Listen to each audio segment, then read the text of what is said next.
तो आज previous year question हम लोग करने वाले हैं और वैसा प्रीवियस ईयर जो बार बार प्रश्न एग्जामिनेशन में रिपीट होते रहता है।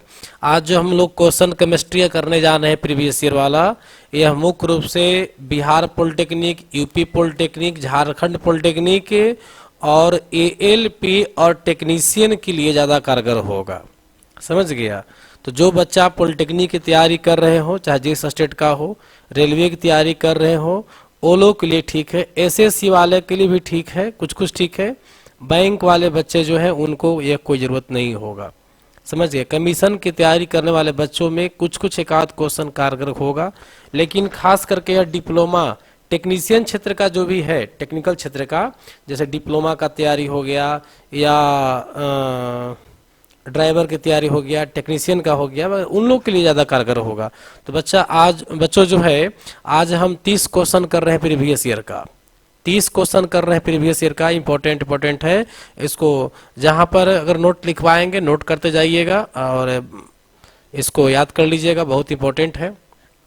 बच्चा चलिए सबसे पहले चलते हैं, संगमरमर का सूत्र की बात करते हैं। पहला क्वेश्चन है कि संगमरमर का रासायनिक सूत्र क्या होता है? पता है आप लोग को?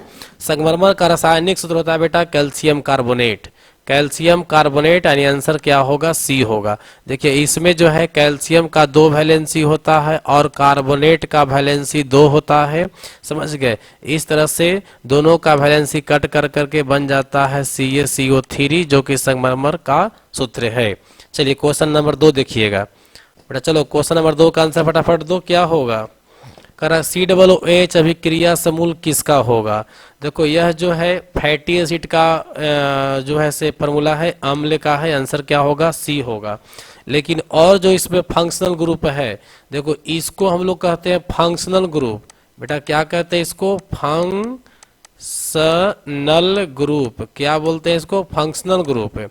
अब फंक्शनल ग्रुप में इधर जो एरो लगा हुआ है ना, इस प्रकार से देखिए COOH का, तो इसका मतलब है कि आगे कुछ और जुटेगा। जैसे मान लो कि अगर C3 जोड़ते हैं तो 3 दूनी 6, 6 दो कितना हुआ? 8, तो H हो जाएगा 7। तो इस प्रकार से ए बना कर करके मतलब बन जाएगा C3H7COOH। इस तरह से जो है एसिड का निर्माण होती है। बात समझे बेटा? तो यहाँ पर हम जानना चाहेंगे कि यह जो कीटोन का है, कीटोन को कैसे पहचानेंगे? तो कीटोन का पहचानने का तरीका है बेटा, याद रखिएगा, बॉन्ड, सिंगल बॉन्ड, ऑक्सीजन, फिर बॉन्ड रहेगा। क्लियर हो गया? दोनों तरफ जो है से आपका रूट वर्ड का प्रयोग होगा।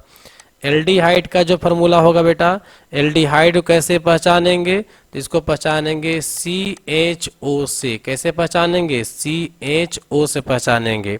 एल्डिहाइड जितना भी होगा CHO से होगा, है ना। अब ईथर जो होता है, अम्ल जो हो गया, यह हो जाएगा आपका COOH से, है ना। आज ही केमिस्ट्री क्लास में 7 से 8 वाला क्लास में पढ़ाए हैं आपको। इस पर देख लीजिएगा वीडियो जा करके, अगर नहीं जानकारी होगा तो। ईथर का जो है दोनों तरफ से रूट वर्ड आएगा, है ना, प्रफिक्स आएगा, और यहाँ पर ऑक्सीजन बीच में रहेगा। तो इस प्रकार से जो है यहाँ पर ईथर का निर्माण होगा। कीटोन का क्या हो गया? कीटोन का सॉरी उल्टा बोल दिए, यहाँ COO होगा जी। कीटोन में हो जाएगा CO हो जाएगा। क्या हो जाएगा? CO। और ईथर में हो जाएगा केवल ऑक्सीजन। अम्ल का हो जाएगा COOH और एल्डिहाइड का हो जाएगा CHO हो जाएगा। सबको नोट कर लीजिएगा बेटा, इसको नोट कर लो। हाँ, बहुत ही लाभदायक है। कीटोन का क्या करिए? कीटोन का CO और एल्डिहाइड का CHO, एसिड का COOH और ईथर क्या होता है? ईथर का होता है सिंगल खाली O होता है। क्लियर हो गया? ये सब फंक्शनल ग्रुप है। चलो क्वेश्चन नंबर 2 देखो। परमाणु नाभिक के अवयव हैं। परमाणु अगर इस तरफ से पूरा गोल होता है और बीच बेटा यह नाभिक होता है। नाभिक में प्रोटॉन और न्यूट्रॉन होते हैं। इलेक्ट्रॉन इस कक्षा में, ऐसे ही कक्षा बोलते हैं, ऑर्बिट बोलते हैं इंग्लिश में, इसी ऑर्बिट में चक्कर काटते रहता है। समझ गए? तो यहाँ पूछ रहा है इस जो अंदर का पार्ट्स है इसको बोलते हैं नाभिक। क्या बोलते हैं? नाभिक, न्यूक्लियस। और ये हो गया बाहरी भाग जिसको कक्षा बोलते हैं, सेल या ऑर्बिट बोलेंगे इंग्लिश में।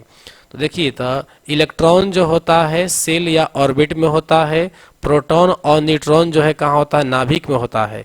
तो पूछ रहा है परमाणु के नाभिक में कौन सा अवयव होगा, तो आंसर क्या होगा, प्रोटॉन और न्यूट्रॉन। तो आंसर हमारा क्या बनेगा बेटा, प्रोटॉन और न्यूट्रॉन, सी ऑप्शन बनेगा। चलिए अब चलते हैं क्वेश्चन नंबर 4। क्या आप लोग को इलेक्ट्रॉनिक विन्यास क्लियर है 4 में? कॉपर 29 का, देखो कॉपर 29 का दो तरह से इलेक्ट्रॉनिक विन्यास लिखा जा सकता है। सीरीज को पहले देखिएगा, पहला जो है कॉपर 29 का इलेक्ट्रॉनिक विन्यास लिख रहे हैं। First S2 2S2 2p6 3S2 3p6 4S2 और एक हो जाएगा 3d9। तो देखो एक बात याद रखना कि D जब अंतिम में आता है तो या तो बैलेंस 5 पर होता है या तो 10 पर होता है। तो ये 9 पर है तो बैलेंस तो होगा नहीं, तो ये बोलेंगे कि यह जो है नॉन स्टेबल है। यह कैसा है, नॉन स्टेबल है। तो नॉन स्टेबल कंडीशन में अंतिम कक्षा हमारा क्या है, 4 है। चूंकि कक्षा नंबर 1, कक्षा नंबर 2, कक्षा नंबर 3, कक्षा नंबर 4 तक यूज हुआ है। तो बेटा अंतिम जो कक्षा होगा यहाँ पर लिख सकते हैं हम लोग कि अंतिम कक्षा क्या हो बेटा, देखो हमारा क्या हो गया 4। तो यही अंतिम कक्षा जो होता है इसी को हम लोग आवर्त भी कहते हैं। दैट मीन्स हमारा कॉपर जो होगा 4 नंबर आवर्त में होगा। आवर्त पकड़ना सीख जाइए। क्लियर हो गया। चलिए अब बात करते हैं कि जो अंतिम कक्षा में इलेक्ट्रॉन होते हैं, ये 4s2 है ना, तो इसमें जो इलेक्ट्रॉन है ये नंबर ऑफ इलेक्ट्रॉन कितना है, 2 है। तो इसी को बोलते हैं वैलेंस इलेक्ट्रॉन। तो वैलेंस इलेक्ट्रॉन 2 है तो वैलेंसी भी 2 होगा। तो कॉपर का अगर ऐसा इलेक्ट्रॉनिक विन्यास हो नॉन स्टेबल वाला तो वैलेंस इलेक्ट्रॉन 2 होगा और वैलेंसी भी 2 होगा। आपको कई बार बता चुके हैं कि वैलेंस इलेक्ट्रॉन और वैलेंसी इस दोनों को समझिएगा। वैलेंस इलेक्ट्रॉन जब वैलेंस इलेक्ट्रॉन आपका 1 हो तो वैलेंसी भी 1 होगा। 2 का 2, 3 का 3, 4 का 4, लेकिन वैलेंस 5 होगा तो वैलेंसी 3 होती है। 6 का 2, 7 का 1, 8 का 0। वैलेंस इलेक्ट्रॉन अधिकतम 8 होती है। ठीक है, तो यहाँ वैलेंस इलेक्ट्रॉन 2 है। अंतिम कक्षा के इलेक्ट्रॉन को वैलेंस इलेक्ट्रॉन कहते हैं। अंतिम कक्षा के इलेक्ट्रॉन को वैलेंस इलेक्ट्रॉन यानी संयोजी इलेक्ट्रॉन कहा जाता है। तो यहाँ पर अंतिम कक्षा 4s2 है तो यहाँ पर वैलेंस इलेक्ट्रॉन 2 हो जाएगा। तो वैलेंस इलेक्ट्रॉन 2 होगा तो बेटा वैलेंसी भी कितना होगा, 2। मतलब कॉपर का जब इलेक्ट्रॉनिक विन्यास होगा ना नॉन स्टेबल फॉर्म में अगर हुआ कॉपर, तो किसी के साथ अभिक्रिया करने पर 2 इलेक्ट्रॉन का त्याग कर सकता है। तो अभी देखिए हम लोग इलेक्ट्रॉनिक विन्यास जो नॉन स्टेबल पर है तो D9 वाला, तो D9 वाला देखो इसमें एक नीचे है इलेक्ट्रॉनिक विन्यास है, देखो ये वाला साइड है। देखिए 2 2 4 4 6 10 10 2 12 12 6 18 18 2 20 29। यस, तो राइट आंसर अभी मेरा इसको नहीं कर सकते हैं, लेकिन एक उम्मीद है कि आंसर डी भी हो सकता है नॉन स्टेबल में। लेकिन जब इसी को स्टेबल करेंगे तो या तो 5 करना होगा डी को या तो 10 करना होगा। समझ रहे हैं। तो यहाँ पर 9 है तो 5 करना आसान है कि 10 करना आसान है, सोचिए। हमको डी को स्टेबल करना है तो 5 या 10 रखना होगा। तो भाई यहाँ 10 करना होगा।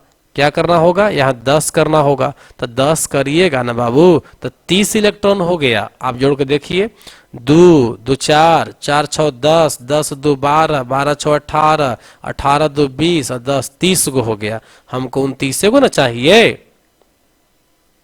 तब क्या करेंगे, समझो कि इलेक्ट्रॉन जो है ना पूरी है, पूरी खाने का चीज है।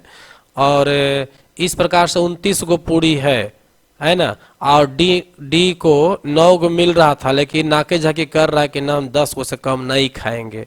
तो भाई कहाँ से आवेगा एगो पूरी? तो एकरे में से कोई आदमी कहेगा एगो कि भाई ये काम कर ले ले। तो देखो डी के बगल में कौन है? 4:2 है। तो देखा कि बगल में ही पूरी लाई रो रहा है, एक वो चाहिए। तो का क्या कहा, ए भाई ले चल हम ही एगो खबो, हम एगो खाएंगे तू ले एगो। तो 1 इलेक्ट्रॉन इसको दे करके 10 पूरा कर दिया। तो मतलब क्या बन गया जी?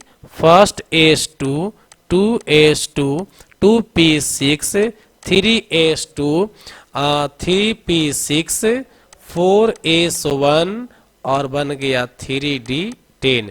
तब ये बेटा क्या हो गया? स्टेबल हो गया। क्लियर हो गया। तब हमारा अंतिम कक्षा 4 है तो जान ही रहे हैं। तो बताइए यहाँ पर 4 में इलेक्ट्रॉन कैगो? एगो है। तो अंतिम कक्षा के इलेक्ट्रॉन को वैलेंस इलेक्ट्रॉन कहते हैं। तो वैलेंस 1 हो गया। तो 1 वाला का वैलेंसी भी कितना होता है? 1। तो यहाँ वैलेंसी 1 हो जाएगा। तो देख रहे हैं क्या कि कॉपर का 2 वैलेंसी मिल रहा, एक मिल रहा है 1, एक मिल रहा है 2।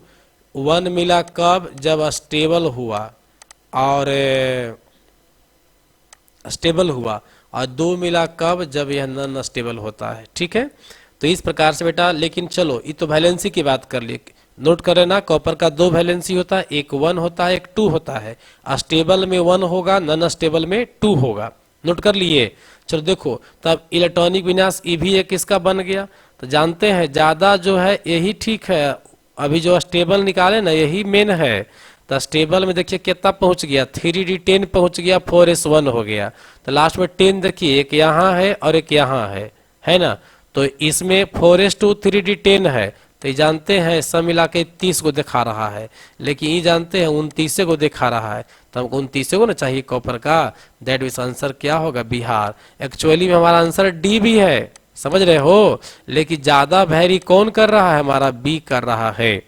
अतः 4 का आंसर बेटा क्या मारेंगे? बिहार मारेंगे। क्लियर हो गया। चलिए एक बात और समझ लो बेटा, कुछ ऐसे एलिमेंट है जिनकी 2 वैलेंसी है, इसको हम लिखना चाहेंगे। एक नोट कर लीजिएगा, कॉफी पियब सुन रे भाई हाइड्राजीरम। कॉफी पियब सुन रे भाई हाइड्राजीरम, आ न पिलब तो फोन करब 12 23 24 24 12 पर। ये टेलीफोन नंबर है 12 23 24 24 12। हम उम्मीद करते हैं कि सब लोग को ये नंबर याद हो गया होगा। इससे स्पष्ट ये हुआ कि कॉपर का 2 वैलेंसी 1 और 2, लोहा का 2 वैलेंसी 2 और 3, प्लम्बम का 2 वैलेंसी 2 4, टीन का भी 2 वैलेंसी 2 4, और हाइड्राजीरम का भी 2 वैलेंसी 1 और 2। और बहुत सा ऐसा एलिमेंट है डी ब्लॉक में जिनका 2 3 3 वैलेंसियां होती है, लेकिन जो एग्जाम के दृष्टि से था उसको मैं लिख दिया। सबसे ज्यादा इसमें इंपॉर्टेंट आपका है कॉपर वाला और एक लोहा वाला। ये 2 को एकदम बहुत इंपॉर्टेंट है बाबू। देखिए एक बात जब और जान जाओ, यहाँ जब लोअर वैलेंसी लिखाता है तो इसको हम लोग अस पढ़ते हैं, यूएस अस पढ़िएगा। और जब हायर वैलेंसी लिखिएगा तो इसको हम लोग इक पढ़ते हैं। जैसे कॉपर में, कॉपर का 1 वैलेंसी लोअर है तो इसको में अस लगा के पढ़ेंगे, और ई 2 को इक लगा के पढ़ेंगे। लोहा में 2 को अस पढ़ेंगे और 3 को इक पढ़ेंगे। समझ रहे हैं? इसी तरह से यहाँ भी अस इक अस इक अस इक हो जाएगा। अब यूज कैसे से देखो, मान लो कि बात करें लोहा वैलेंसी 2, ऑक्सीजन वैलेंसी 2, दोनों को अभिक्रिया कराएंगे बेटा तो बन गया, जानते हैं क्या बन गया? Fe2O2। तो दोनों का वैलेंसी 2 2 इसमें है, तो खैर वैलेंसी कट जाएगा। तो देखिए यहाँ पर लोहा का वैलेंसी कितना यूज हो रहा है? 2 यूज हो रहा है। लोअर है तो इसको बोलेंगे फेरस। क्या बोलेंगे? Ferrous oxide. क्या बोलेंगे बेटा इसको? Ferrous oxide. लेकिन यही अगर ऐसे रहे Fe3 प्लस O2, यहाँ लोहा का 3 वैलेंसी लोगे तब बन जाएगा Fe2O3। आपको पता होना चाहिए कि जब दोनों दो एलिमेंट या मूलक आपस में कंबाइंड करते हैं, कॉम्बिनेशन होती है, तो वैलेंसी इंटरचेंज हो जाता है। यहाँ पर लोहा वाला वैलेंसी ऑक्सीजन पर जाएगा और ऑक्सीजन वाला वैलेंसी लोहा पर जाएगा। देखिए लोहा का वैलेंसी 3 है, ऑक्सीजन पर चला गया, और ऑक्सीजन का वैलेंसी 2 है जो लोहा पर आ गया। ठीक है, तो इस कंपाउंड में लोहा का वैलेंसी कितना है? 3 है जी। तो 3 को क्या पढ़ेंगे बेटा? इसको पढ़ेंगे फेरिक। क्या पढ़ेंगे? फेरिक। तो ये हो गया फेरिक ऑक्साइड। देखिए तो अगर ऐसा लिखा हुआ रहे FeO, तो ये हो गया फेरस ऑक्साइड। Fe2O3, तो इसको पढ़ेंगे ferrous oxide, sorry ferric oxide. इसी प्रकार से अगर कॉपर की बात करें, देखो कॉपर का, तो कॉपर का भी वैलेंसी 1 भी होता है, कॉपर का वैलेंसी 2 भी होता है। तो कॉपर को ऑक्सीजन से मिलाओ, वैलेंसी 1 लेके वैलेंसी 2 लेकर के, कॉपर का वैलेंसी 1 यूज कर रहे हैं, तो वैलेंसी इंटरचेंज हो जाएगा ना जी। तो Cu2O बनेगा, कॉपर वाला वैलेंसी चल जाएगा ऑक्सीजन पर, यानी 1 था तो ऑक्सीजन पर 1 यहाँ छिप गया। और ऑक्सीजन का 2 वैलेंसी है तो कॉपर पा के यहाँ दिख रहा है। तो इस कंपाउंड में जो है बेटा कॉपर की वैलेंसी कितना है? 1 है। तो 1 है तो क्या पढ़ेंगे? क्यूपरम पढ़ेंगे कि क्यूपरिक नहीं पढ़ेंगे, क्यूपरस पढ़ेंगे। क्यूपरस क्या पढ़ेंगे? क्यूपरस। क्या पढ़ेंगे इसको? Cuprous oxide. क्या पढ़ेंगे बेटा इसको? क्यूपरस ऑक्साइड पढ़ेंगे। लेकिन अब देखिए कॉपर का वैलेंसी 2 लीजिए, ऑक्सीजन का भी वैलेंसी 2 लीजिए, और दोनों के मिलाइए तो Cu2O2, तो 2 से 2 कट गया तो Cu हो गया। एक में कॉपर का वैलेंसी कितना यूज हो रहा है? 2। तब इसको पढ़ेंगे हम लोग क्यूपरिक ऑक्साइड। क्यूपरिक ऑक्साइड पढ़ेंगे। तो बेटा याद रहे लोअर वैलेंसी अस होता है और हायर वैलेंसी इक होता है, नोट कर लीजिएगा। क्लियर हो गया बेटा? चलो तो अब हम चलते हैं क्वेश्चन नंबर 5 की ओर। कार्बन 12 6 14 में प्रोटॉन, न्यूट्रॉन, इलेक्ट्रॉन का संख्या क्या होगा? तो सबसे पहले देखिए हम कार्बन 6 12 और यहाँ पर लिख दे रहे कार्बन क्या 6 14। पहला पॉइंट है प्रोटॉन, फिर है न्यूट्रॉन, फिर इलेक्ट्रॉन। ये क्रम मिस्टेक से ना होना चाहिए, अगर उल्टा पलटा लिखोगे तो आंसर बदल जाएगा। यहाँ भी पहले प्रोटॉन, न्यूट्रॉन, इलेक्ट्रॉन लिख लो। अब देखो जो, या नोट पॉइंट करिएगा, जो परमाणु संख्या होता है, जो परमाणु संख्या होता है वही इलेक्ट्रॉन होता है और वही प्रोटॉन होता है। समझ गया? अगर मान लो कि सोडियम का परमाणु संख्या 11 होता है, सब लोग जानते हो, तो इसमें जानते हैं इलेक्ट्रॉन भी 11 और प्रोटॉन भी कितना होगा? 11 होगा। क्या समझ में आया आपको बेटा? चलिए दूसरी बात ध्यान दीजिएगा कि एक फार्मूला होता है भार बराबर। भार बराबर होता है proton plus neutron, proton plus neutron होता है। तो देखिए तो अब यहाँ पर हम परमाणु संख्या कितना दिए हुए? 6 दिए हुए हैं, तो कन्फर्म है कि प्रोटॉन भी 6 गो, इलेक्ट्रॉन भी 6 गो। यहाँ भी एटॉमिक नंबर 6 है, तो प्रोटॉन 6 गो, इलेक्ट्रॉन 6 गो। अब न्यूट्रॉन निकालना है, तो देखिए कार्बन का भार कितना दिए हुए बेटा? 12 दिए हुए हैं। इसमें हमारे पास प्रोटॉन कै गो है? 6 गो। बताइए न्यूट्रॉन कै गो हो जाएगा? मतलब यहाँ कै गो न्यूट्रॉन रखेंगे ताकि 12 हो जाएगा, तो 6 गो हो जाएगा, तो 6 6 12, यानी इसमें तीनों 6 6 हो जाएगा। इसमें बात करेंगे बेटा तो देखिए यहाँ पर कितना है वेट, जो है वेट कितना आपका है? 14 दे रहा है। प्रोटॉन कितना है? 6, तो न्यूट्रॉन कितना होगा? 8 6 14, 8 हो जाएगा। तो सीरीज बनेगा 666 686।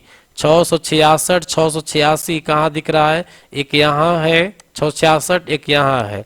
ये ऑप्शन देखना भी नहीं, देखना भी नहीं है। तो इसमें है 866, गलती हो गया।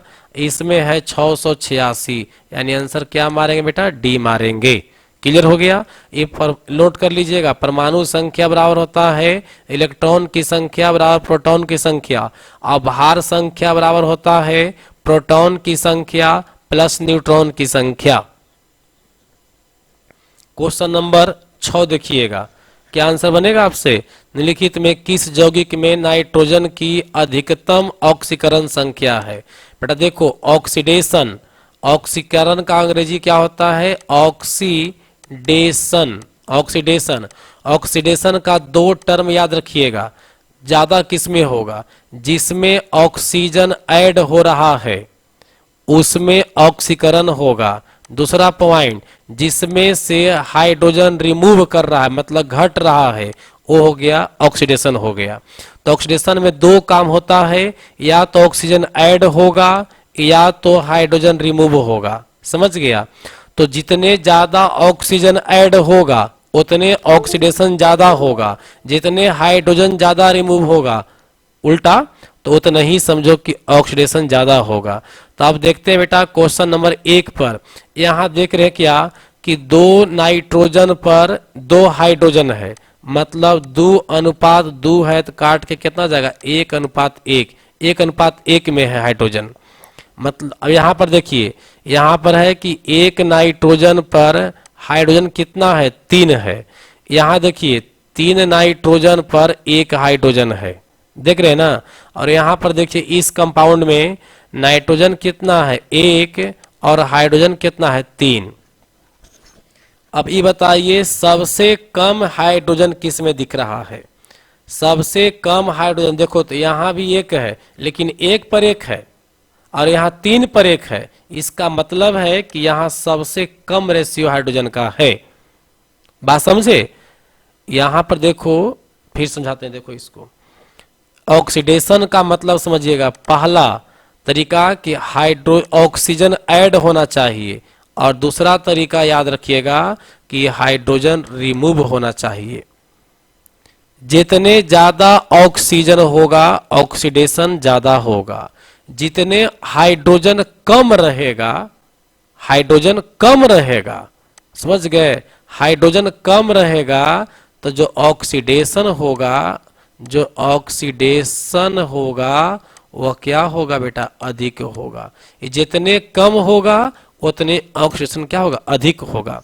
मतलब ऑक्सीडेशन में और हाइड्रोजन में उल्टा संबंध है। हाइड्रोजन में और ऑक्सीडेशन में उल्टा संबंध है।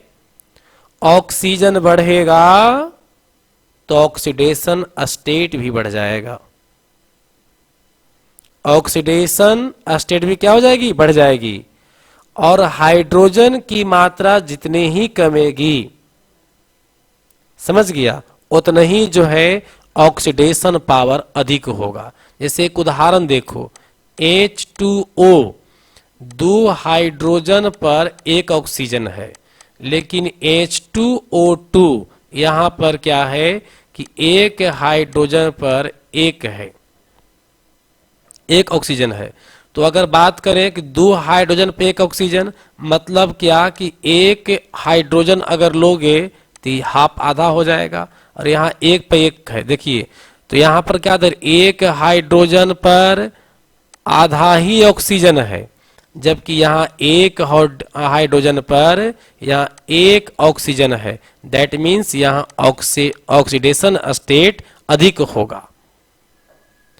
ठीक इसका उल्टा, हाइड्रोजन जितने कमते जाएगा, हाइड्रोजन जितने क्या होगा? कमते जाएगा, उसमें ऑक्सीडेशन स्टेट क्या होगा? बढ़ते जाएगा।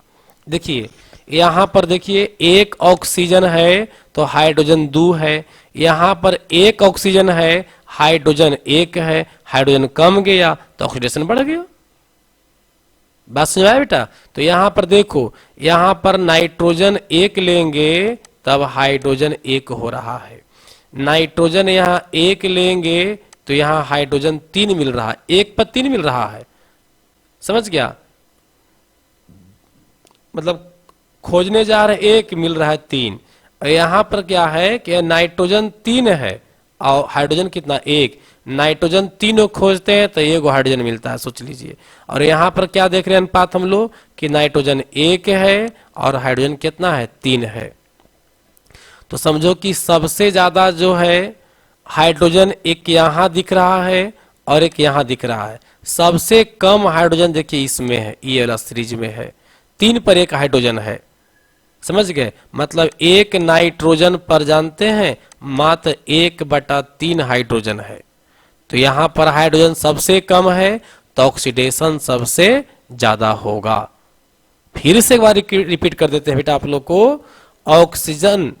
ऑक्सीजन की मात्रा बढ़ेगी, ऑक्सीजन की मात्रा बढ़ेगी, ऑक्सीडेशन स्टेट बढ़ेगा। हाइड्रोजन की मात्रा घटेगी, उल्टा हाइड्रोजन की मात्रा घटेगी, तब जाकर के जो है वहां पर ऑक्सीडेशन स्टेट बढ़ेगा। क्लियर हो गया। अब चलते हैं क्वेश्चन नंबर 7 की ओर। मानव रक्त का पीएच मान वैल्यू कितना होता है? 7.4। इस सीरीज को समझिएगा। पीएच मान शुरू 0 से होता है, अंतिम 14 पर होता है, बीच का पॉइंट 7 होता है। यहाँ पर जो पिंड होता है वह उदासीन होता है पीएच मान, और यहाँ पर जो होता है मैक्सिमम क्षार होता है, और यहाँ पर जो है मैक्सिमम अम्ल होता है। तो 7 पर कोई भी जब पदार्थ होगा उदासीन होगा, न अम्लीय होगा न क्षारीय होगा। और 7 से जैसे बढ़ेंगे 14 की ओर क्षारीयता बढ़ेगी, प्लस होता है, और जैसे 7 से कमेंगे तो ये निगेटिव हो जाता है, मतलब एसिड का फॉर्म ले लेता है। समझ गए। तो अगर पीएच मान 3 और पीएच मान 4 दोनों ही एसिड है, लेकिन इसमें 3 वाला पीएच मान स्ट्रॉन्ग एसिड होगा। क्या होगा? स्ट्रॉन्ग होगा। और ये 5 वाला जो एसिड होगा वो क्या होगा बेटा? वीक होगा, कमजोर होगा। समझे। जितने नीचे जाएंगे उतना ही अम्लीयता हाई हो जाएगी, उच्च हो जाएगा, बहुत स्ट्रॉन्ग एसिड का निर्माण करेगा। क्लियर है। तो देखो इस प्रकार से यहां पर पॉइंट नोट कर लेना बेटा कि जिसका पीएच मान 7 होगा उदासीन होगा। पीएच मान का मान 0 से 14 तक होता है। पीएच मान 0 से 14 तक होता है। 7 से ऊपर जो भी होगा वो क्षारीय होगा, और 7 से जो भी नीचे होगा वो क्या होगा? अम्लीय होगा। याद रखना बेटा, क्षारीय वाला में मेटल की प्रधानता होती है, और अम्लीय वाला में किसका? नॉन मेटल की प्रधानता होती है। अम्लीय में किसका प्रधानता है? अम्लीय में प्रधानता किसका है? नॉन मेटल का। और ये क्षारीय प्रधानता किसका है? मेटल का। तो हमारा ब्लड का पीएच मान 7.4 है। तो जब पीएच मान 7.4 है तो इसका मतलब कि हमारा ब्लड क्या है? क्षार है, बेस है, बेस है ना। दैट मीन्स इसमें क्या होगा? धातु मिला हुआ होगा। तो पता है हम लोग का ब्लड जो है क्षारीय क्यों होता है? लोहा की उपस्थिति कारण। आरबीसी है ना, आरबीसी में आयरन होता है, हीमोग्लोबिन, एचबी हीमोग्लोबिन। तो इसी हीमोग्लोबिन में आयरन है, जिसके वजह से जो है फॉलिक एसिड वगैरह है ना, इसकी वजह से जो है हमारा ब्लड क्या होता है? क्षारीय होता है। तो कोई पूछे कि ब्लड हमारा क्षारीय क्यों होता है, तो बोलिएगा उसमें लोहा की उपस्थिति के कारण, धातुओं की उपस्थिति के कारण। क्लियर हो गया। चलिए अब देखते हैं बेटा क्वेश्चन नंबर हम लोग कितना? 8 नंबर। एलपीजी एक गंधहीन गैस है, इसे गंधयुक्त बनाया जाता है। हाँ, एलपीजी हम चर्चा किए थे। एलपीजी में मुख्य रूप से स्ट्रक्चर किसका आता है? CH4 का आता है। पता है ना, मीथेन गैस होता है। तो इसमें जानते हैं एलपीजी में पूरा डिस्कस किए हम लोग पिछले क्लास में कि जितना भी एल्केन ग्रुप का गैस है वो सब रंगहीन होता है और गंधहीन होता है। बात समझ रहे हैं। जितना भी एल्केन ग्रुप का है वो सब रंगहीन होगा और गंधहीन होगा, पूरा एल्कीन। नोट कर लो, बल्कि जितना भी एल्केन ग्रुप का गैसेज है, जितना भी एल्केन ग्रुप का गैस है वो सब कैसा होगा बेटा? रंगहीन होगा। कैसा होगा? रंगहीन होगा और गंधहीन होगा। रंगहीन और गंधहीन होता है। इस पॉइंट को नोट कर लीजिएगा। क्लियर हो गया बेटा। चलो, तो अब बात यह है कि एलपीजी गैस रंगहीन है, गंधहीन है, तो भाई सिलेंडर में से अगर लीकेज करे गैस, पता चलेगा नहीं, तो धोखा हो सकती है, दुर्घटना हो सकती है। तो इसी से बचने के लिए जो है ना, इसमें कुछ गंधयुक्त पदार्थ मिलाया गया, जिसको बोलते हैं इथाइल मर्केप्टन। क्या बोलते हैं बेटा? इसको इथाइल मर्केप्टन बोलते हैं। और इसमें गंध कैसे आता है? तो गंध आने के पीछे कारण है सल्फर का उपस्थिति। इसका फॉर्मूला होता है बेटा, नोट कर लेना, CH3 CH2 और सल्फर होगा। चाहे तो ये भी फॉर्मूला लिख सकते हो, C2H5 सल्फर। ये दोनों फॉर्मूला इसी का है। कार्बन देखिए ना, कार्बन 2 है ना, और हाइड्रोजन 5 हो गया, C2H5 सल्फर हो गया। तो इस तरह से ये बना इथाइल मरकेप्टन। इथाइल मरकेप्टन से जो है एलपीजी गैस में गंध बन जाती है, और जैसी गैस लीकेज होती है तो दुर्गंध युक्त हम लोग बर्दाश्त नहीं कर पाते हैं और पता करते हैं कि भाई कहाँ से लीकेज हो रही है गैस से, है ना। पता है अगर इसके इथाइल मरकेप्टन मतलब दुर्गंध है, दुर्गंध के जगह पर अगर बढ़िया सुगंध चीज मिला दो जाता वो ना, जैसे मान लो जो परफ्यूम मारते हो, परफ्यूम जैसा अगर सुगंधित पदार्थ अगर उसे मिला दिया जाता है तो पता है गैस लीक होता ना तो लोग टेंशन नहीं लेता, कहता कि लीकेज रहे दो ना, बड़ा अच्छा लग रहा है ना, मजा लेता रहो। मजा ले में धोखा हो जाता है यहाँ, इसीलिए उसको दुर्गंध युक्त बनाया गया ताकि कोई मजा न ले। गैस जैसी लीक हो बर्दाश्त न होगा, तुरंत उसको जो है बंद करने का प्रयास करेगा। ठीक है बेटा, तो एलपीजी को गंधहीन है ये तो जानते ही हम लोग हैं, तो उसको गंधयुक्त बनाने के लिए हम लोग उसमें इथाइल मरकेप्टन का प्रयोग करते हैं। इथाइल मरकेप्टन का प्रयोग करते हैं, और देखो जिस ग्रुप का इथाइल है उसी ग्रुप का मिथाइल भी है, समझ गए। इथाइल मिथाइल दोनों की ग्रुप का है, तो कहीं कहीं मिथाइल भी मिलेगा। अगर इथाइल मरकेप्टन नहीं रहेगा तो इथाइल भी आप लगा सकते हैं। आंसर क्लियर हो गया। चलो अब चलते बेटा क्वेश्चन नंबर हम लोग 9 में। हाइड्रोजन के जलने से संबंध प्रक्रिया है। अरे बाप, देखो हाँ हाइड्रोजन जलेगा, जलना जो शब्द है याद रखना, जलना कहीं भी शब्द आएगा तो जलने के लिए क्या चाहिए बेटा, ऑक्सीजन गैस चाहिए। तो ये जलना जो शब्द है कहीं भी है तो इसको ऑक्सीकरण ही कहेंगे। क्या कहेंगे, ऑक्सीकरण। जलना मतलब ऑक्सीकरण, ऑक्सीकरण का मतलब दहन, दहन का मतलब हो गया श्वसन। ये सारा जो क्रिया है ऑक्सीकरण का उदाहरण है। जलना, ऑक्सीकरण होना, दहन होना, श्वसन करना, ये सारा ऑक्सीकरण क्रिया है। क्लियर हो गया। जंग लगना, जंग लगना जो क्रिया है ये भी ऑक्सीकरण है। क्षारण की क्रिया, क्षारण में दोनों आ जाता है, इसको छोड़ दो। तो बेटा यहां पर क्या मारेंगे, 9 का सी मारेंगे। चलिए अब चलते हैं 10 नंबर क्वेश्चन की ओर। गैसों का ग्राम आणविक आयतन 22.4 लीटर होता है। किसी भी गैस, चाहे CO2 गैस की बात करो, O2 गैस की बात करो, चाहे N2 गैस की बात करो, कोई भी गैस का अगर 1 मोल का आयतन पूछा जाए तो बेटा उसका आयतन होता है 22.4 लीटर। याद रखिएगा, 1 मोल का आयतन 22.4 लीटर, और 1 मोल में संख्या पूछा जाए तो 6.02 गुने 10 का पावर कितना, 23 होता है। 23 संख्या में होता है। तो इस प्रकार से नोट कर लीजिएगा, 1 मोल का आयतन 22.4, 1 मोल में संख्या पूछेगा तो 6.022 या 2 गुने 10 का पावर कितना, 23 होता है। और ये जो भी होता है बेटा STP या NTP कह सकते हो, सिंपल टेम्परेचर या standard temperature pressure. Simple temperature pressure या स्टैंडर्ड टेम्परेचर प्रेशर, यहाँ हो गया नॉर्मल टेम्परेचर प्रेशर। एक निश्चित ताप और एक निश्चित दाब पर ही संख्या ऐसा होता है, इसीलिए आंसर क्या मारेंगे बेटा, डी मारेंगे, निश्चित ताप एवं दाब पर। चलते हैं क्वेश्चन नंबर 11 की ओर। बेटा पढ़ो, इसको आंसर दो। निम्न में कौन सा एल्कोहल जो है संघनन में भाग लेता है। संघनन का मतलब होगा कंडेंसेशन। कंडेंसेशन बेटा भाग लेने वाला एक ही अम्ल यहाँ पर है एल्कोहल, वो सिर्फ CH3 CHO है। तो आंसर क्या मारिएगा, बिहार मारिएगा। ये सब क्वेश्चन याद करने वाला है, एक को जरूरी नहीं कि बार बार ही आएगा, इसमें कोई कंसेप्ट नहीं है। चलिए अगला देखते हैं। डोलोमाइट खनिज में पाए जाते हैं। डोलोमाइट जो बेटा है कार्बोनेट होता है। डोलोमाइट में कैल्शियम कार्बोनेट भी होता है, CaCO3 भी होता है, और डोलोमाइट में MgCO3 भी होता है, दोनों मिला होता है। तो दोनों, तो डोलोमाइट से हम लोग कैल्शियम भी निकाल सकते हैं और डोलोमाइट से मैग्नीशियम भी निकाल सकते हैं।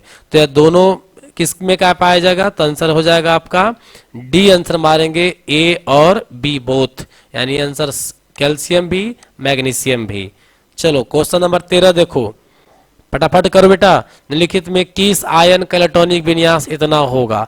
देखो इतना का मतलब हुआ ना कि आर्गन के बाद 3d6 से होगा, आर्गन के बाद 3d6 होगा। तो आर्गन के बाद 3d6 का मतलब होगा कि आर्गन के 18 हो गया और यहाँ 3d6 6 जुट रहा है, दैट मीन्स 24 इलेक्ट्रॉन चाहिए हम लोग को।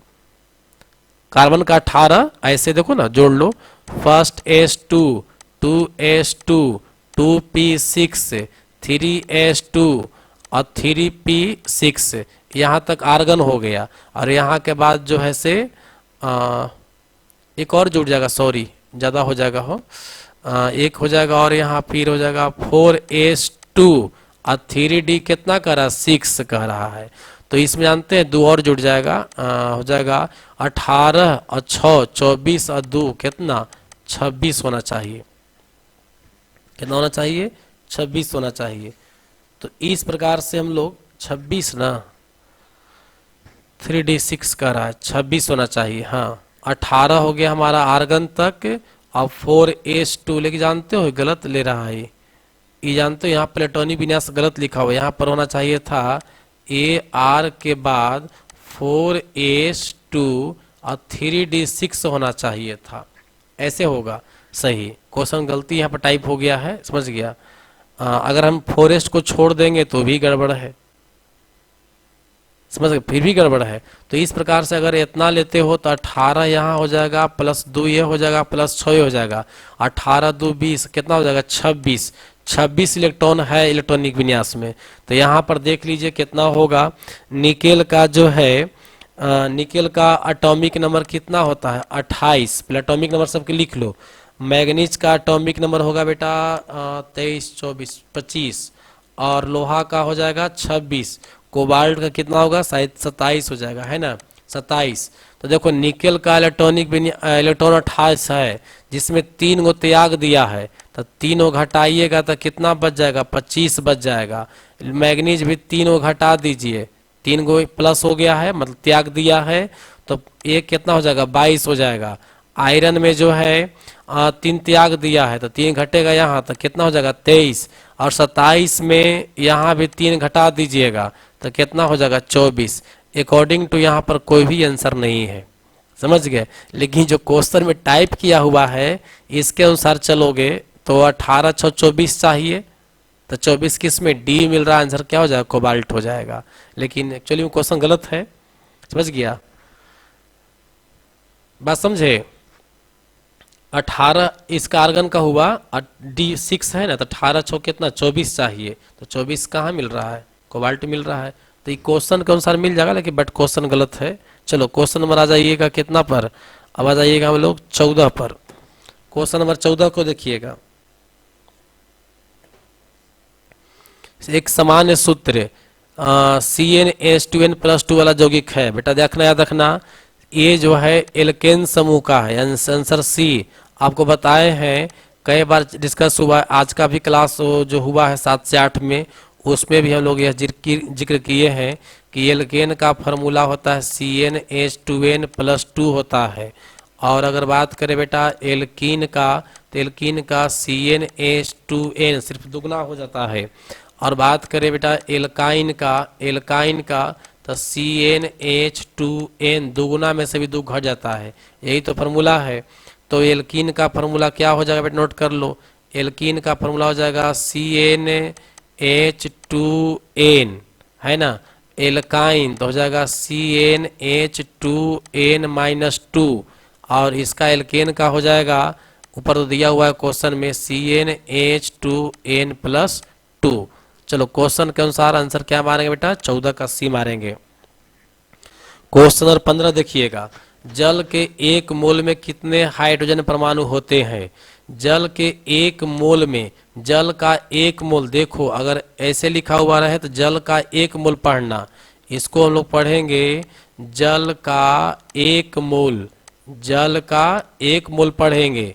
अगर ऐसे लिखा हुआ रहे 2H2O तो इसको पढ़ेंगे जल का 2 मोल, जल का 2 मोल यानी 2 मोल ऑफ वाटर। अगर ऐसे लिखा हुआ रहे 3H2O, है ना, तो इसको पढ़ेंगे जल का कै मोल, 3 मोल। क्या समझ में आया, ये हो गया मोल, आगे लग गया 3 तो 3 मोल, 2 तो 2 मोल, 1 तो 1 मोल। पॉइंट क्लियर होगा बेटा। चलिए सॉरी, तो क्वेश्चन देखिए क्या करा, जल के 1 मोल में कितने हाइड्रोजन परमाणु होंगे। तो जल का 1 मोल का मतलब H2O हो गया, है ना। तो एक्चुअली जानते हैं यहाँ पर दो तरह से क्वेश्चन बनता है। यहाँ तो एक हो गया कि हाइड्रोजन के यहाँ दो परमाणु है तो आंसर तो बिहार मार ही देंगे। लेकिन अगर ऐसे पूछा जाए कि जल के एक मोल में हाइड्रोजन के पर कितने परमाणु होंगे, तो अगर ये एलिमेंट की बात करता, अणु की बात करता, अगर डायरेक्ट यहाँ परमाणु की जगह पर अणु की संख्या पूछता, तब डायरेक्ट मारते हम लोग 6.02 गुने 10 का पावर 23। लेकिन परमाणु पूछ रहा है इसीलिए क्या मारेंगे, सिर्फ 2 मारेंगे। देखिए अणु का मतलब हो जाता है पूरा, इसमें एक मोल में बताए थे ना कि जो परमाणु पूछेगा तो परमाणु, या अणु पूछेगा तो अणु। तो यौगिक में परमाणु नहीं पूछा जाता है, यौगिक में अणु पूछा जाएगा। और एलिमेंट में जो है परमाणु पूछा जाता है। जैसे मान लो लोहा है तो इसमें हम क्या पूछेंगे, इसमें पूछेंगे परमाणु, समझ गया। लेकिन CaCO3 है तो इसमें क्या पूछेंगे बेटा, इसमें पूछेंगे अणु। बात समझ में आ गया ना। चलो ठीक है, तो बेटा यहाँ पर आंसर क्या मारेंगे, 2 मारेंगे। ठीक है, चलो अब चलते हैं क्वेश्चन नंबर 16 की ओर। चक्रीय मेटाफॉस्फोरिक अम्ल में बंधन की संख्या क्या होगा। देखो यहाँ पर बंधन की संख्या क्या होगा, यहाँ पर बंधन की संख्या ऐसे दिख तो रहा है, 1 1 2 बंधन दिख रहा है, लेकिन जानते हैं एक्चुअली में डबल बॉन्ड से कंबाइंड रहता है, तो इसीलिए 2 2 4 बॉन्ड हो जाएगा। हमारे समझ से आंसर क्या होगा, सी होगा। चलो क्वेश्चन नंबर कितना चलेंगे हम लोग अब, 17 नंबर में। निम्न में कौन सी दवा बुखार के, इस देखो बुखार के लिए सब लोग प्रसिद्ध दवा भी है पारासीटामोल। तो पारासीटामोल जो है ये आपका जेनरिक नेम हो गया। एक्चुअली में इसको हम लोग क्या कहते हैं, एंटीपायरेटिक। क्या बोलते हैं बेटा, एंटीपायरेटिक। तो आंसर हो जाएगा 17 का सी, एंटीपायरेटिक। चलो आगे चलते हैं क्वेश्चन नंबर 18 की ओर। निम्न में कौन ताप से प्रभावित नहीं होता है। मोलरता, मोल प्रभाज, मोल नॉर्मलता, मतलब किस पर जो है टेम्परेचर से इफेक्ट नहीं पड़ती है। टेम्परेचर से इफेक्ट नहीं पड़ने वाला इसमें सब है, सिर्फ छोड़ करके मोल प्रभाज। मोल प्रभाज एक फ्रैक्शन है, मोल प्रभाज जो है एक फ्रैक्शन है। फ्रैक्शन में ऊपर नीचे सेम रहेगा तो कट जाता है, टेम्परेचर को मतलब तो है नहीं। दैट मीन्स ये आंसर क्या हो जाएगा, बिहार हो जाएगा। चलते चलते हैं अब हम लोग क्वेश्चन नंबर 19 की ओर। 19 देखिएगा, पहला है मिथाइल एमीन को बनाया जा सकता है। मिथाइल एमीन को बनाने के लिए बेटा हम लोग हाफमैन विधि का प्रयोग करते हैं, हाफमैन ब्रोमाइड अभिक्रिया का प्रयोग करते हैं। तो हाफमैन ब्रोमाइड अभिक्रिया क्या है, क्या जानते हैं आप लोग। इसमें जो है ना एमाइड को तोड़ कर करके और एमीन में बदला जाता है। एमाइड को तोड़ करके एमीन में बदला जाता है। कौन विधि में, हाफमैन विधि में। इसमें होता क्या है, देखो कार्बन मोनोऑक्साइड में NH2 रहता है, समझ गया। अब इसी को तोड़, एमाइड हो गया, ये एमाइड है बेटा, इसी को तोड़ करके NH2 मतलब एमाइन बनाया जाता है। कौन विधि में, हाफमैन ब्रोमाइड विधि में। क्लियर हो गया। ब्रुज विधि, जो बुर्ज विधि क्या है नोट कर लो, लंबा लिखना पड़ेगा। ये जो बुर्ज विधि है ना, नोट करो, ऑप्शन ए का सोल्यूशन नोट करो।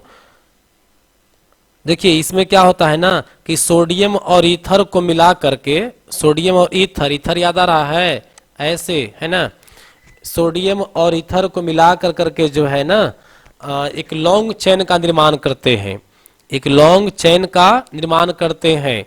नोट कर लो, बुर्ज अभिक्रिया द्वारा, बुर्ज अभिक्रिया द्वारा सोडियम और ईथर का प्रयोग करके, सोडियम और ईथर का प्रयोग कर करके लॉन्ग चेन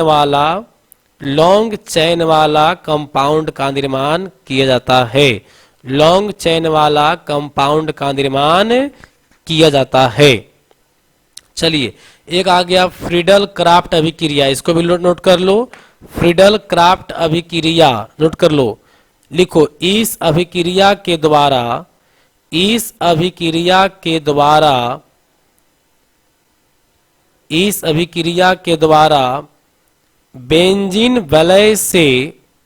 बेंजीन वलय याद आ रहा है, 6 वाला ऐसे, ये देखो ये वाला ऐसा जो स्ट्रक्चर है ना बेटा, ये वाला ऐसे स्ट्रक्चर बेंजीन वलय से हाइड्रोजन को विस्थापित करता है, किया जाता है।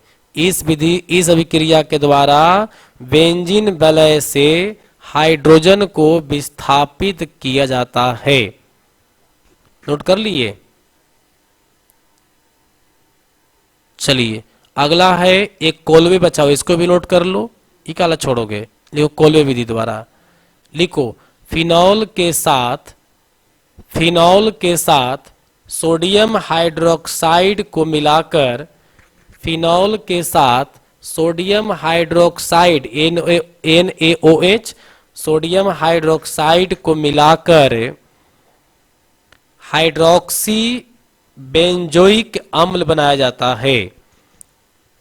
फिनॉल के साथ सोडियम हाइड्रोक्साइड मिला करके हाइड्रोक्सी बेंजोइक अम्ल बनाया जाता है। चलिए इसमें चारों प्रक्रिया क्लियर कर लिए। अब आते हैं 20 नंबर क्वेश्चन पर। इलेक्ट्रॉनिकी में सोल्डर प्रक्रिया में सोल्डर के रूप में, सोल्डर मतलब तार वगैरह जोड़ने वाला जो होता है ना, वो सोल्डर। सीसा और टीन का बहुत प्रचलित क्वेश्चन बेटा, नोट कर लेना। सीसा और टीन होता है इसमें, है ना। चलिए अब चलते हैं क्वेश्चन नंबर 21 की ओर। निम्नलिखित में किस यौगिक में फास्फोरस की ऑक्सीकरण संख्या कितना है बेटा? +3 है। देखो यहाँ पर क्वेश्चन थोड़ा सा अटपटा जैसा है एक्चुअली में, हालांकि है तो ठीक है, कोई दिक्कत नहीं है। फास्फोरस में देखिए फास्फोरिक जो है इसमें अगर हम लोग चालते हैं फॉर्मूला लेकर के, तो ये फास्फोरिक बनाओगे, फास्फोरिक होना चाहिए था यहाँ, तो H3PO4 हो जाएगा। और ऑर्थोफॉस्फोरिक अम्ल का ये जो है से ध्यान में नहीं है, शायद यही वाला होगा ऑर्थोफॉस्फोरिक, हाँ यही हो जाएगा। अब मेटाफॉस्फोरिक में हो जाएगा, जानते हैं क्या हो जाएगा? HPO3 हो जाएगा। और ये हो जाएगा पायरोफॉस्फोरिक है ना, तो H4P2O3 होगा। तो अगर हम लोग इसमें ऑक्सीकरण संख्या निकालेंगे, ऑक्सीकरण संख्या निकालने का तरीका पता है ना आप लोग को? कैसे निकालेंगे? किसी भी कंपाउंड का पूरा जोड़ोगे तो उसका ऑक्सीकरण संख्या 0 होता है। जैसे मान लो कि हम निकाल रहे हैं HPO3 का, तो क्या करिएगा कि आपको फास्फोरस का निकालना है, तब फास्फोरस का 1 मान लीजिएगा, हाइड्रोजन का 1 होता है, ऑक्सीजन का AO के 3 होता है, तो 3 दूनी 6 -6 हो जाएगा, चूंकि ऑक्सीजन का माइनस में होता है। और टोटल जोड़ करके 0 होगा नहीं, 1 + x + -6 बराबर 0, तो हो जाएगा 1 + x - 6 बराबर कितना? 0। तो जानते हैं हो जाएगा x बराबर कितना हो जाएगा बेटा? 5 हो जाएगा। लेकिन इस प्रकार से आपसे पूछ रहा है 3 किस में होगा, तो 3 होगा फास्फोरिक अम्ल में होगा। आंसर क्या होगा? A होगा। चलो अब चलते हैं क्वेश्चन नंबर 22 की ओर। द्रवित सोडियम क्लोराइड वैद्युत अपघटन से कैथोड पर मुक्त होता है। देखिए ई बर्तन मान लो कि है, और इसमें अपघटन जब होगा तो 2 प्लेट होगा बेटा। एक प्लेट होता है निगेटिव और दूसरा प्लेट जो होता है इसमें वो होता है पॉजिटिव। निगेटिव वाले प्लेट को हम लोग कैथोड बोलते हैं। क्या बोलते हैं? कैथोड बोलते हैं। और पॉजिटिव वाले प्लेट को हम लोग क्या बोलते हैं? एनोड बोलते हैं। क्लियर हो गया? तो इसमें जो सोडियम क्लोराइड ना है, हाँ सोडियम क्लोराइड का जो विलयन है, सोडियम क्लोराइड में सोडियम प्लस होता है और क्लोरीन माइनस होता है, निगेटिव होता है। तो पता है जब इस टूटेगा सोडियम प्लस और क्लोरीन माइनस में, सोडियम आयन और क्लोरीन आयन में जब टूटेगा लाइन देने पर, है ना, तो जानते हैं प्लस अट्रैक्टिव होगा माइनस की ओर, प्लस अट्रैक्टिव होगा माइनस की ओर, और माइनस अट्रैक्टिव होगा किधर? प्लस की ओर। तो सोडियम हमेशा कैथोड पर जमेगा। तो देखिए कैथोड पर मुक्त होगा कौन? सोडियम, क्योंकि सोडियम क्या है? प्लस है, इसीलिए कैथोड पर नेगेटिव पर जमा होगा। चलिए अगला चलते हैं 22-23 नंबर क्वेश्चन में। CO2 के 22 ग्राम में कितने मोल होंगे? राइट, सही बात है। CO2 के तो देखो 1 मोल है, बता ही पढ़ाए थे, 1 मोल है। अब ऐसे लगा दोगे 2 मोल होगा, ऐसे लगा 3 मोल होगा। तो 1 मोल का भार 44 ग्राम होता है, 2 मोल का भार 88 ग्राम होता है। 3 मोल का निकाल कर आप लोग बताओ। 3 से गुना करो तो आप 132 हो जाएगा, है ना। चलो ठीक है, 132 होगा। गुना आप लोग कमजोर है, इसे टाइम लग जाता है आप लोग को। चलिए देखिए बेटा, तो 1 मोल है 44 ग्राम, यानी 44 ग्राम है तो कै मोल है, 1 मोल है तो 22 ग्राम में कितना हो जाएगा, आधा मोल, यानी 0.5 मोल। आंसर क्या हो जाएगा, सी हो जाएगा। चलिए आते हैं क्वेश्चन नंबर 24 पर। कार्बन क्या है, कार्बन अधातु है, नन मेटल है। क्लियर हो गया। चलिए अभी कार्बन के बारे में बहुत किए कुछ दिन पहले क्लास, 2-3 दिन पहले। अब चलते हैं 25 नंबर पर। वह पदार्थ जिसकी उपस्थिति के कारण अभिक्रिया की दर बढ़ जाती है। तो बेटा अभिक्रिया की दर बढ़ाना उत्प्रेरक काम है। देखिए ये होता है उत्प्रेरक, कैटलिस्ट। तो ये 2 प्रकार के होता है, एक निगेटिव होता है, एक पॉजिटिव होता है। तो ये जो है ना, ये दर जो है घटा देता है, ये दर घटा देता है, और यह जो है दर क्या करता है, बढ़ा देता है। तो पॉजिटिव मारेंगे, दर बढ़ा देना, तो क्या होगा, धन उत्प्रेरक। आंसर ए मारिएगा। बेटा क्लियर हो गया। चलिए अब चलते हैं क्वेश्चन नंबर 26 की ओर। पॉजिट्रॉन, पॉजिट्रॉन का खोज कौन किया था, बहुत बार पूछता है, याद रखिएगा बेटा। एंडरसन। कौन किए थे, पॉजिट्रॉन का खोज किए थे एंडरसन। कौन किए थे, एंडरसन। पॉजिट्रॉन कैसा होता है जी, तो चार्ज युक्त इलेक्ट्रॉन के समान होता है, प्लस चार्ज युक्त, धनावेशित, इसको इलेक्ट्रॉन मानिएगा। चलिए 26 का आंसर ए होगा। अब चलते हैं 27 नंबर बेटा। 0.5 मोल S8 अणु में सल्फर के परमाणुओं की संख्या क्या होगा, है ना बेटा।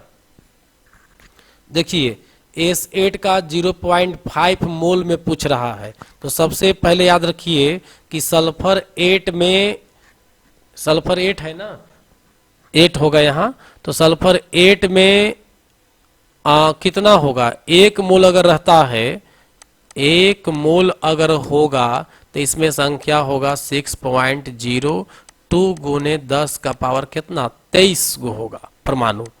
परमाणु पूछेगा तो परमाणु लिख देना, है ना, 1 में। तो यहाँ पे बेटा देखिए S8 है, मतलब ये 8 मोल है। कै मोल है, 8 मोल है। तो इसमें 8 से गुना कर दीजिएगा तो ये आंसर आपका बन जाएगा। समझ गए, इतना हो गया। कै मोल में, 8 मोल के, 8 पार्ट्स के लिए। तो 8 पार्ट्स मिलकर जो है 1 मोल बन रहा है ना, है ना। तो ये इतना हो जाएगा। तो अब इसको क्या करा कि चौथाई हिस्सा 0.25 मोल कर रहा है, ये कंप्लीट 1 मोल बना रहा है। क्योंकि देखो ई परमाणु है और ई अणु है, समझ गए। तो ई जब सल्फर रहेगा, देखो थोड़ा समझा दें इसको ठीक से। देखो ई सल्फर अगर है तो इसमें पूछा जाए परमाणु, तो हो जाएगा 6, 1 मोल ही है, 1 मोल ही है, समझ गया। तो ये हो जाएगा बेटा 6 पॉइंट कितना, 02 गुने 10 का पावर 23, समझ गया। और इतना ऐसा कै गो एकरा में, S8 गो है। तो S8 गो है तो 8 गुने 6.02 गुने 10 का पावर 3 परमाणु होगा ना जी, समझ रहे हो। अब बताओ S8 एकरा में 8 गो परमाणु मिल गया, तो ये जो 8 अणु हो गया, ये अणु हो गया। तो इस अणु अगर ऐसे लिखा रहे S8, तो बोलेंगे कि S8 का 1 मोल, S8 का कै मोल, 1 मोल। और 2 S8 रहेगा तो बोलेंगे S8 का 2 मोल। मतलब ये भी S8 अपने आप में 1 मोल हो गया, समझ गया। तब S8 में टोटल हमारा 1 मोल है, तो कितना संख्या हो गया, 8 गुने 6.02 गुने 10 का पावर 23। अब देखो चौथाई हिसाब पूछ रहा है, 1/4 है कि नहीं है। अरे एक देखो 0.5 का मतलब 1/2, 0.25 का मतलब 1/4, चौथाई तो 4 से भाग दे दो तो कट जाए, कितना मतलब है, 8 से गुना हो रहा है तो कट जाएगा, हाँ कट जाएगा, दोनों मिला करके 12 मरतबे कट जाए। कैसे बेटा, जो कि बरचौ 48 होता है, काट दो ना डायरेक्ट, एक काम करो ऐसी खत्म करो यार, अपने काटना था नहीं तुम लोगों, तो हमको लगाया था है। 4 दूनी 8, 6 दूनी 12, तो आंसर क्या हो जाएगा, 12.04 गुने 10 का पावर कितना, 23। चलो एक बार अभी, अरे तो हाल ही फिलहाल बेटा हम न्यूमेरिकल करवाए थे एक मोल वाला देख लीजिएगा, वीडियो जाके पीछे उसमें क्लियर कर दिया गया है। चलो अब करते हैं क्वेश्चन नंबर 27 नहीं 28 पर आएंगे बेटा। अमोनिया के एक अणु में नाइट्रोजन और हाइड्रोजन के परमाणुओं का अनुपात पूछ रहा है। देखो यहाँ कंफ्यूजन न हो, NH3 को बोलते हैं अमोनिया और NH4 को बोलते हैं अमोनियम। ये हो गया बेटा आपका अमोनिया, जो कि एक यौगिक है। क्या है? यौगिक है। समझ गए? यौगिक का मतलब क्या हो गया? उदासीन हो गया। और यह जो है से बेटा क्या हो गया? अमोनियम। अमोनियम है और यह जो है पॉजिटिव रेडिकल है, मतलब धनात्मक मूलक है, मतलब इस पर पॉजिटिव चार्ज हो जाता है। समझ गए? इसीलिए NH4 पर +1 लिखाता है। चलिए यह कंपाउंड नहीं है, तो आपसे पूछ रहा अमोनिया में NH3 में नाइट्रोजन और हाइड्रोजन के परमाणुओं का अनुपात देख लीजिए। नाइट्रोजन एक गो है तो हाइड्रोजन 3 गो है, मतलब 1:3। दैट मीन्स आंसर क्या मारेंगे? सी मारेंगे। चलिए अब आते हैं क्वेश्चन नंबर 29 की ओर। नाभिकों का त्रिक जिसमें आइसोटोनिक, आइसोटोनिक का मतलब होता है समन्यूट्रॉनिक, जेकरा में न्यूट्रॉन समान हो। तो देखिए सब का अलग अलग बेटा निकालना पड़ेगा। पहले नोट कर लो, आइसोटोनिक का मतलब होता है समन्यूट्रॉनिक, मतलब जिसमें न्यूट्रॉन समान हो। तो न्यूट्रॉन निकालने के लिए क्या बताए थे? याद है? बताए थे कि भार जो होता है वो प्रोटॉन प्लस न्यूट्रॉन के जोड़ के बराबर होता है, और परमाणु जो संख्या होता है वो प्रोटॉन के बराबर होता है और इलेक्ट्रॉन के बराबर होता है ना। देखिए तो इसमें हम डिस्कस करते हैं पहले कार्बन में। तो इसमें जो है मेरा बेटा ये प्रोटॉन कितना है? 6 है।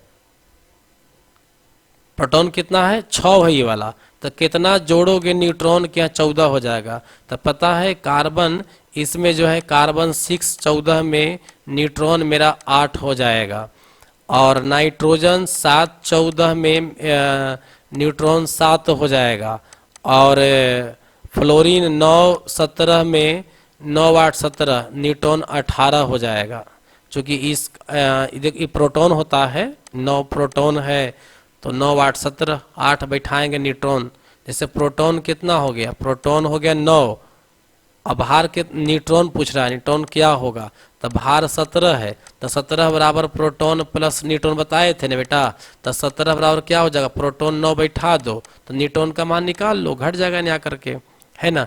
देखिए 8 7 8 8 7 8 आया, 8 7 8 आया, क्या तीनों बराबर है? नहीं ना है, तो कैंसिल करेंगे इसको। आंसर ए हमारा नहीं होगा। बी में चलते हैं। बी में 6 14 है, बी में 6 14 तो यहाँ 8 गो हो जाएगा। नाइट्रोजन 7 14 तो यहाँ 7 हो जाएगा। फ्लोरीन में हो जाएगा 6 19 तो यहाँ हो जाएगा 13 हो जाएगा। तो 8 7 13, ये भी नहीं आंसर होगा। ठीक है, चलिए अब सी में देखते हैं। 6 14 तो एकरा में 8 गो, नाइट्रोजन 7 14 तो 7 गो, ऐसे कैंसिल हो गया, डिफरेंट हो गया। सी भी नहीं होगा, ए भी नहीं, बी नहीं, कोई नहीं। तो अब डी में देखते हैं। डी में देख लो 6 13 तो एकरा में हो जाएगा 7 6 13, नाइट्रोजन 7 14 तो 7 7 14, फ्लोरीन 9 16 तो 9 7 16 7, तीनों सेम हो गया। दैट मीन्स आंसर क्या हो जाएगा? डी हो जाएगा। अब चलते हैं क्वेश्चन नंबर 30 की ओर, जो कि लास्ट क्वेश्चन है। निम्न में किस समूह के नामकरण में सफिक्स के रूप में एन लगाते हैं? एन तो पता ही होगा बेटा आपको कि एल्केन में लगाते हैं, है ना। और फार्मूला क्या होता है अभी बताए हैं, 2-3 दिन से लगातार क्लास चल रहा है इस पर। देखो NCN plus H2 plus 2N होता है, तो यानी क्या हो जाएगा? आंसर बिहार हो जाएगा। किधर हो गया? चलिए यहीं पर बेटा आप क्वेश्चन समाप्त करेंगे हम लोग। कल हम लोग फिर करेंगे फिजिक्स का 30 क्वेश्चन, या हो सकता है कल मिसलेनियस करवा दें, जिसमें फिजिक्स केमिस्ट्री बायोलॉजी सब मिला हुआ हो, ताकि सबके काम आ जाए। ठीक है।